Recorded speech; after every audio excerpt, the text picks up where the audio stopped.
E aí pessoal, chegando com mais um Formiga na Tela, hoje retomando um tema de um dos programas anteriores, que são aqueles filmes que a gente assistiu na infância, que depois a gente cresceu, a gente viu que são realmente uma droga, mas a gente continua gostando deles. Para me ajudar nessa tarefa hoje, eu tenho aqui o outro editor do Formiga Elétrica, Paulo Marques. E aí galera? Nosso convidado, o habituê da casa, Wanderson Santos do Mundo Blá. Fala pessoal. Com vocês, Memória Afetiva 2.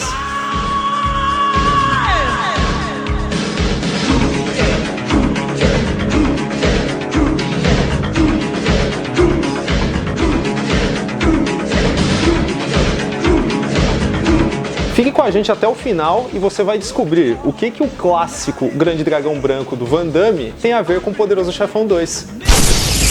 Vou começar falando aí de um filme clássico, né, dos anos 80, muito faz parte, né, da minha infância também, que hoje, analisando o filme é ruim, né, em várias questões e tal, mas ainda assim ele tem algumas coisas bacanas, né, que é o Loucademia de Polícia. Pô, legal, né, o primeiro, né, vamos dizer assim, cara. É um clássico, né, assim, da comédia, né, dessa fase, e que é engraçado que ele gerou diversas sequências, né, fez um grande sucesso, tanto é porque hoje tem, sei lá, 7, 8 sequências, tem desenho animado, tem série, né, tem... Não, a série não tinha a ver, né? Então, tinha uma série que passava na Globo nos anos 80, chamada Delegacia de Polícia.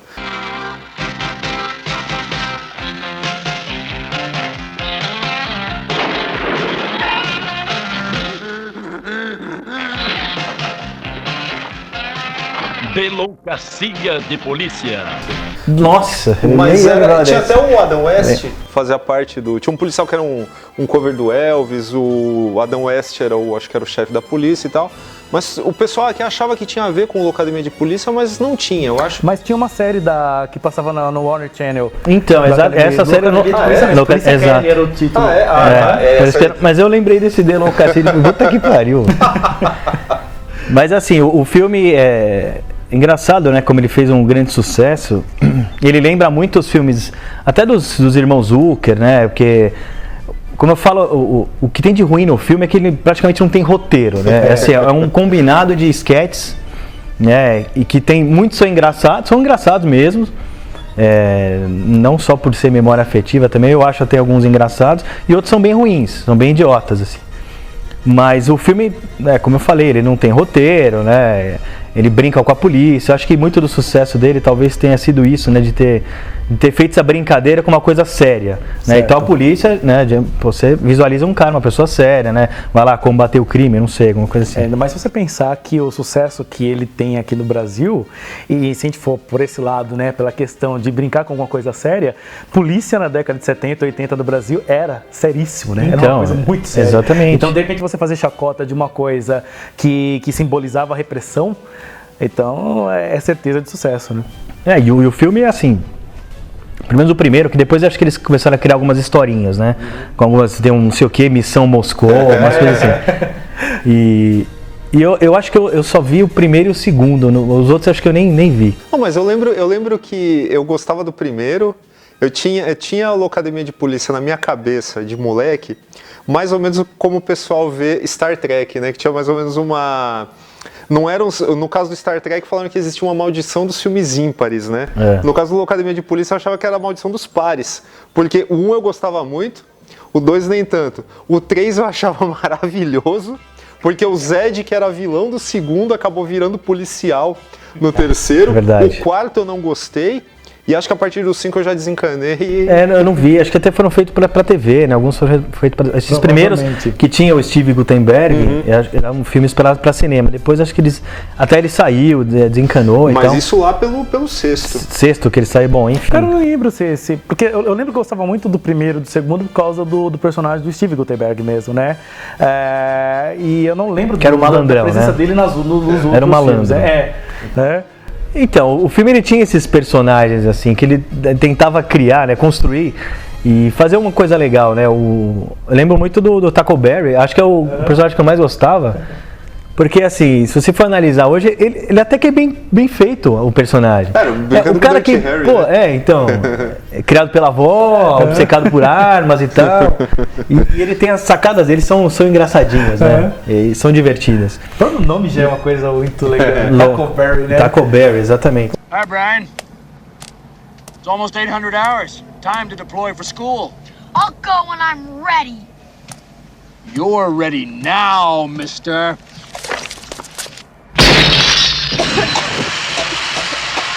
Now move it, move it, move it!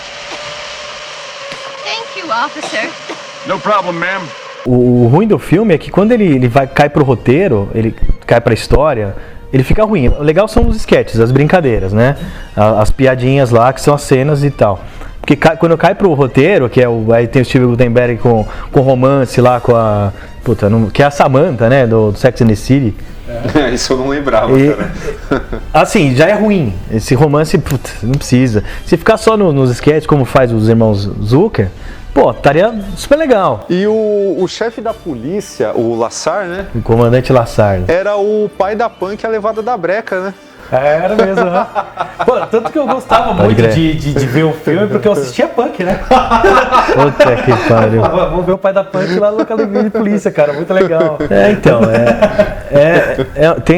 tem umas cenas engraçadas, tanto é que ficaram clássicas, né? Tem a cena do bar gay, porra, é genial. Sempre, bar ostra azul. Blue Oyster, que é o ostra azul, sei lá. Pô, é genial, né, cara? Muito legal. Muito legal. A própria trilha sonora, né? A musiquinha ficou bacana. Foi.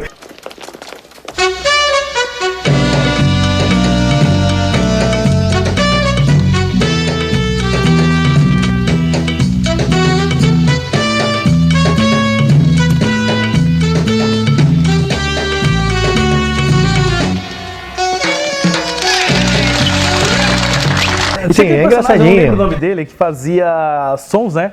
Exato. Imitava sons ali com a boca, cara. Pô, Então, também clássico, né? O cara acho que ficou todas as outras sequências do Academia de Polícia, mas também eram cenas, clássicas. Assim.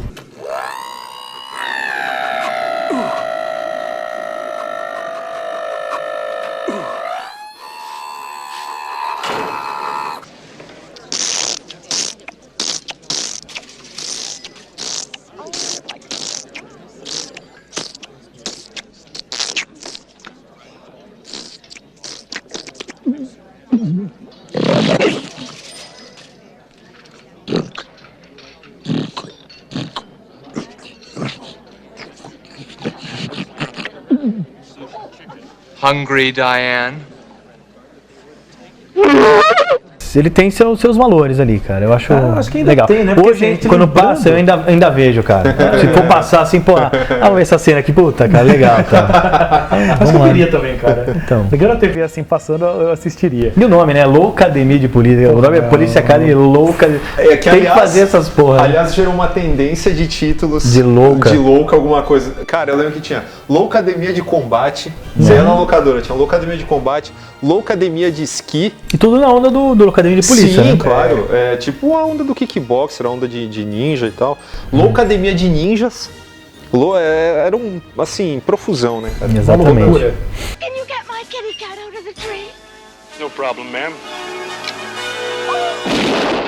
Police Academy. Bom, vamos puxar mais um filme aí que foi um clássico da Sessão da Tarde, que é de 1986 e é o De Volta às Aulas, com o Rodney Dangerfield, que é um comediante que não é muito famoso aqui no Brasil, mas era bastante popular nos Estados Unidos. Acho que aqui ele é mais lembrado porque ele era o pai violador da Juliette Lewis no Assassinos por Natureza, né? sim. Nossa, Que velho. É mesmo?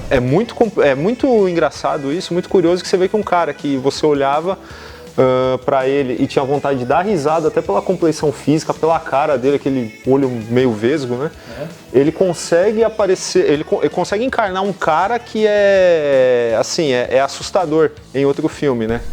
Mas ele participou de outras comédias também nessa época, não participou? Não, ele era conhecido só por comédia, mas ele foi escalado para ser um pai que abusava da filha no Assassinos por Natureza. Isso é muito curioso, né? E deu certo, né? Isso que é importante. Qual que é o nome desse filme, o nome em inglês, qual que é? Back to School. Back to School. Bom, então é uma tradução boa, cara. Sim, O cara não se perdeu na tradução aí. Então, o personagem principal aí é um velho, né, que é o Rodney Dangerfield.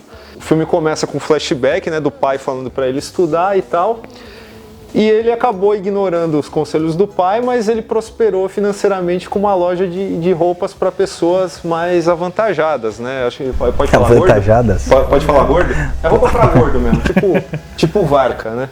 Só que mesmo assim ele tentou incutir esses valores no filho dele, e o filho dele foi para a faculdade, só que ele estava desmotivado.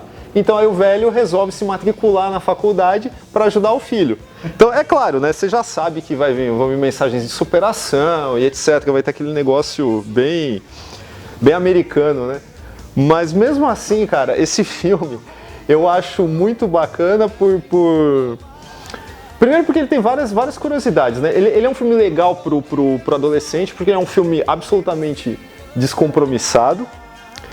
Mas ele... por sinal, ele foi dirigido pelo Alan Matter, né? Que ninguém nunca ouviu falar, que dirigiu o Academia de Polícia 7. Olha aí. Uma relação aí, ó. E o engraçado é que uma sinopse dessas que eu passei aqui... o filme também tem o seguinte, que o cara, ele tinha ele entra para a equipe de mergulho da faculdade e tal, aí você sabe, ele se apaixona por uma professora e tal, e aí você sabe que no final ele vai salvar a turma lá da universidade, que ele vai fazer um mergulho ferrado e tal, aquela coisa de sempre. O curioso é que isso envolveu, cara, 6 roteiristas. Nossa. Cara, eu lembro que eu vi esse filme, eu não lembro tanto da história, assim, mas eu lembro que ele é clássico dessa época, anos 80. E esse tema, né, de você usar uma pessoa mais velha dentro da escola é meio comum, né, cara? Tem vários filmes assim. Sim. E acho que é muito das piadas que rolam, mas por causa disso também, essas referências, o cara é mais velho, Sim. Aí faz não sei o quê, que é coisa de mais velho. Conflito de gerações, né? Não, Isso cara... aí já dá pra criar uma história, né, em relação. E o cara ser rico e pagar pra fazer os trabalhos pra ele, viver em festa e etc. Eu lembro que tem uma cena, cara, que assim, bem coisa de moleque rachar o bico, né? Que o professor, os caras tipo fazem uma investigação, ela fala: fala a verdade, você pagou pra fazer o seu trabalho e tal. E ele dá uma puta grana lá pro reitor, né? Ele é doador da universidade. Né? Fala assim, fala a verdade e tal. Aí ele tá assim, tá bom, preciso falar a verdade. Sim, fui eu que fiz o trabalho. Entendeu? É muito idiota, cara, mas ao mesmo tempo é muito... Essa inocência é bacana, né? Ainda mais porque marca muito a época. Eu acredito que essa ingenuidade era uma coisa que fazia parte das comédias da década de 80 mesmo, né? Foi legal você puxar isso, porque ontem mesmo eu tava passando na sessão da tarde o Namorado Sessão da Tarde. Né? Pode crer. Brincou. Sério mesmo? Sério. E aí eu tava assistindo... Esse filme foi falado no último Memória Afetiva. Foi então. Pois é, então puxando, que beleza, você vê hein? que tá no mesmo período, né? Então Sim. você vê as comedinhas, elas são muito inocentes, elas podem ter situações bem ingênuas, né? E também tem essa temática, não é só a questão de uma pessoa mais velha estar em contato com uma geração diferente da dele, mas o ambiente escola, né? O meio escolar é uma coisa muito comum, né? Se bem que nesse caso é uma faculdade, mas assim tem alguma coisa ligada a estudo, onde tem jovens, né? Isso aí nessa época gerou um número enorme de filmes, tinha aquele curso de férias, dá pra falar um monte aqui, né? E sempre envolve uma lição de moral no final, né? Alguém sempre vai sair transformado. He's the wildest man on campus. Shake it up, baby! Say when. Right after this drink. Rodney Dangerfield, back to school. Baby!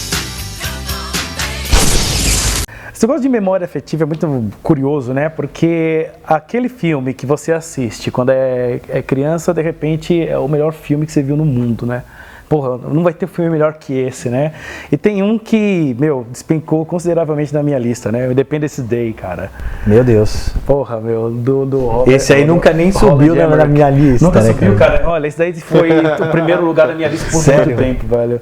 Eu assisti aquele filme, porra, o melhor filme da minha vida, cara. Não vai ter filme melhor que esse, né? É que quando ele passou, ele é um filme imponente, né, cara? Você imaginar uma puta de uma nave gigantesca, assim, pô, parada em cima da terra, tá? É um negócio que gera com o seu, né? Brinca com o seu imaginário, mesmo, né? O trailer era bem bacana, né? A sombra chegando. Então ele me pegou por isso mesmo, né? Porque eu lembro muito bem quando eu vi o trailer desse filme, a primeira vez, antes mesmo do trailer tinha o pôster, né? O pôster era o planeta Terra, escrito assim, né? Olhe bem para essa Terra, pois pode ser a última vez, né? ID4. Aí eu falava, porra, meu, o que é isso, né? Aí eu entro no cinema, vejo o trailer daquilo que é realmente um espetáculo, é só destruição, né? E aí, é óbvio que eu tava super empolgado para ver o filme, né?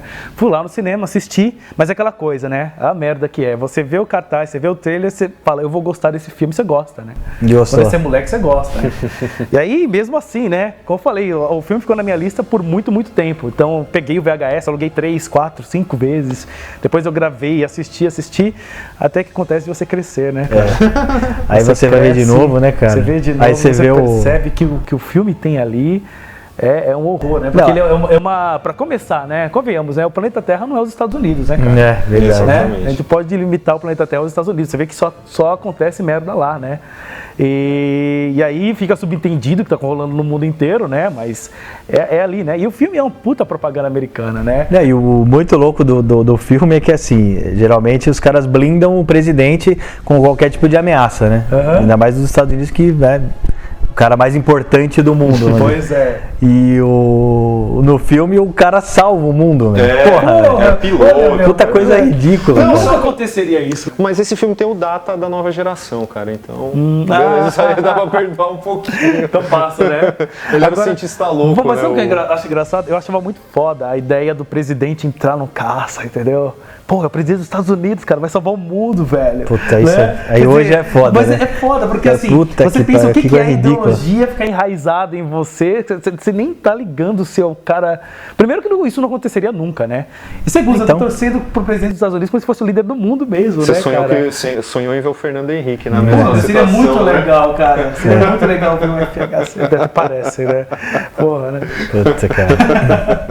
Today, we celebrate our Independence Day.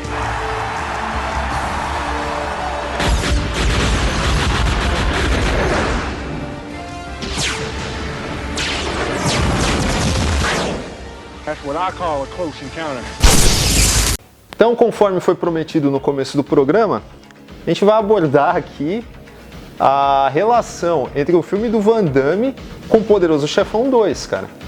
Então aqui, eu escolhi esse filme porque O Grande Dragão Branco, porque foi um filme que quando eu vi, quando moleque, eu gostei bastante, sabe? Eu pirei demais naquele filme, até porque ninguém nunca tinha visto o Van Damme até então, né?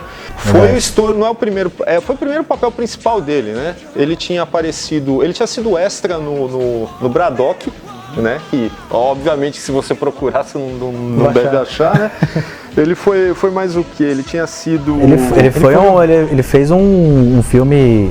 Monaco Forever. Média-metragem, lá Monaco Forever, que são várias cenas, né? Que ele faz o papel de um lutador de karatê gay. Primeira aparição primeira não, né? Mas assim... Primeira aparição dele mesmo, assim, como acreditado, acho. Acreditado, exatamente. Okay.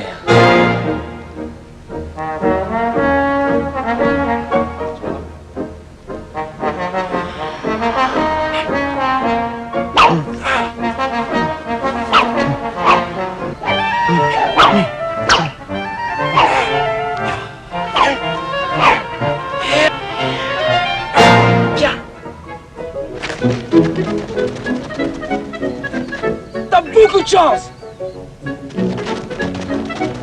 Faiblette! E assim, virou um astro, mas um astro assim... Um astro na América Latina.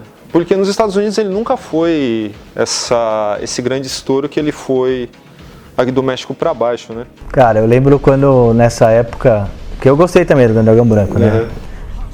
Eu lembro que eu vi as críticas lá, e o Rubens Evaldo Filho tinha falado bem dele. Falou assim, cara, ó, finalmente um ator de ação que sabe interpretar bem, não é um Schwarzenegger falando mal e tal. Pô, assim. Sério? E cara, na boa, é muito ruim, cara. Agora, é muito eu lembro ruim. que quando o filme foi lançado na televisão, Foi uma puta propaganda, cara. E eu assisti na tela quente. Foi na televisão. Só por causa da propaganda mesmo. Porque eu nem sabia quem era Van Damme, nem sabia que filme era aquele. E aí passou na Globo, falei, pô, vou ver esse negócio aí, porque deve ser bom, né?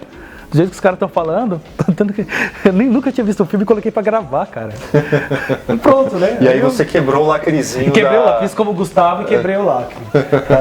Quando você é moleque, você ignora, né, as atuações, né, cara? É claro. Porque são muito ruins, você aquele ignora molequinho tudo, lá, o cara, porque, japonesinho.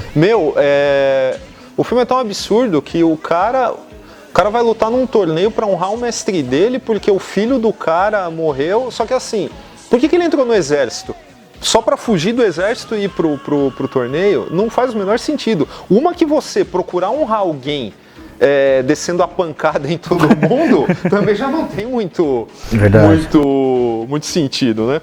Mas o que chama a atenção nesse filme, além do sucesso que ele fez, além dele ser bem quisto, assim, pela galera que já ia no cinema, assim, quem era moleque nos anos 80, ele foi dirigido por um cara chamado Newt Arnold, que morreu em 2000, com 77 anos. Quer dizer, ele deve ter nascido aí por volta de 22 e tal. A curiosidade é que é o seguinte, o Grande Dragão Branco ele é de 88, ele saiu aqui no Brasil um ano depois. Esse cara, ele teve 3 filmes creditados, e o anterior ao Grande Dragão Branco é de 71. É um filme assim que, sei lá, acho que um filme de terror, de suspense, não sei.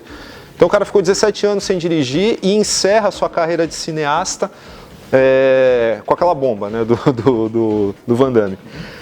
Só que a curiosidade, cara, é que esse mesmo cara, ele foi assistente de direção em O Poderoso Chefão 2, Os Implacáveis do Sam Peckinpah, Pat Garrett e Billy the Kid, também do Sam Peckinpah, que é um filme maravilhoso, que eu amo, esse filme é foda.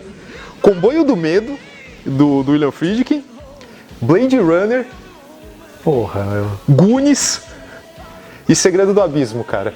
Aí, o cara aprendeu bem aí, fez o Grande Dragão Branco. E o roteiro roteiro, né? Roteiro.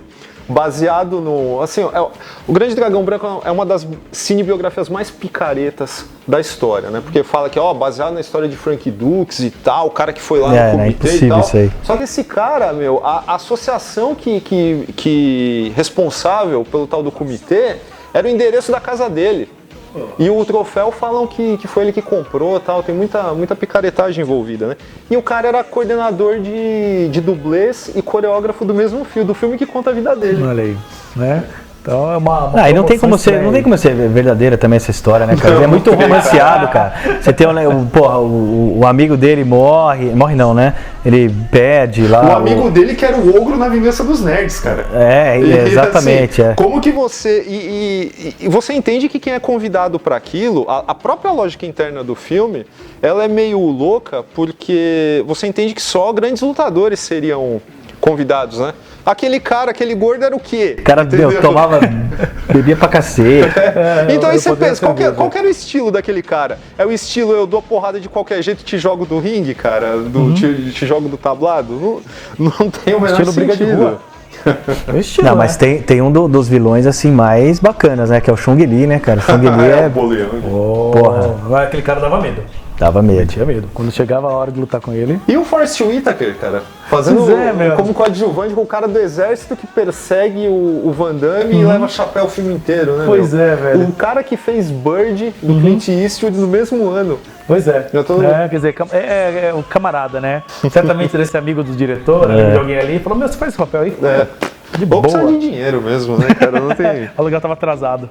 E o roteiro, né, entre aspas, né, desse filme, é do Sheldon Lettich, que também escreveu Rambo 3. E depois também virou cineasta e, assim, teve várias pérolas no currículo, né, que foi o quê? Duplo Impacto, Leão Branco, olha aí. E o Esporte Sangrento, aquele com o Mike Dacascos, que era de capoeira, né? Que, aliás, Esporte Sangrento seria a tradução correta do Grande Dragão Branco. Que é Bloodsport, verdade. Exatamente. Né? Bom, o cara E quem vai fez muita reproduzir, coisa boa, reproduzir né? aquela cena do Van Damme lá, que é a cena que ele ficou marcado pela boa atuação, que é aquele momento que ele fica cego. Ah, pois é, cara. Não, mas aquilo foi um exercício de direção espetacular. Nossa, também. cara.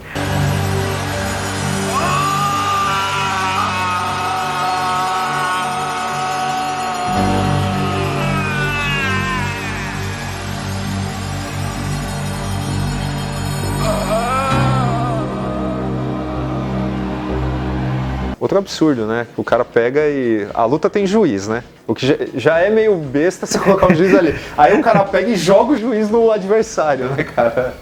Pode ver. Porque no videogame seria o uso do cenário, né? Exatamente. Now I break you. International martial arts sensation Jean-Claude Van Damme in Bloodsport, the true story of the ultimate champion. Então é isso, pessoal. Esse foi o Memória Afetiva 2. Um tema que fatalmente a gente vai acabar caindo de novo aqui, né? Não tem jeito. Dá um joinha aí no vídeo. Procura a gente no Facebook, no Twitter, no Google+, no Instagram. Se você quiser deixar algum comentário não público aí pra gente, você pode estar mandando um e-mail para natela@formigaelétrica.com.br. E é isso. A gente se despede aí. Paulo Marques. Alô? Wanderson Santos do Mundo Blá. Falou, galera, e acessem o Mundo Blá, tá? mundoblá.com.br. E é isso.